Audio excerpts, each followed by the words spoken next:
The SAT and the ACT used to be a rite of passage for students applying to college, but then COVID and other factors started making the tests optional. However, now some Ivy League schools will once again require SAT scores. ABC 45's Phil Sterling looks at why these exams remain so important.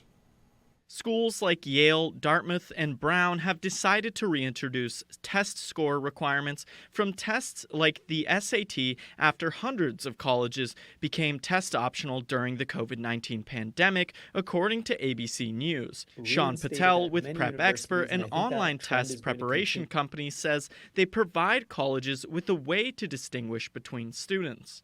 Colleges are realizing that without test scores, it's really hard to differentiate between students because there's been so much grade inflation in the schools over the past 20 years that now 47% of all high school seniors graduate with an A average. He says his agency saw a 20% increase in SAT course enrollments from North Carolina families in 2024.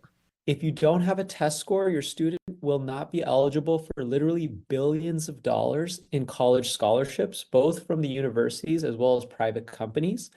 And everyone knows how expensive college is now, so super important to get those scholarships. But Dr. Carr Ramsey with the High Point University admissions department says that students are much more than an SAT score and a GPA.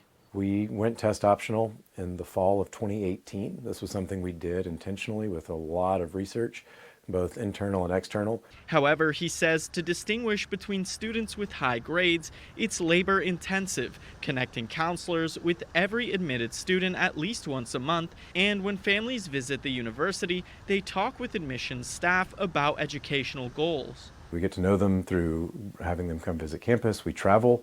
We'll do thousands of college fairs and visit hundreds and hundreds of high schools across the country every single year.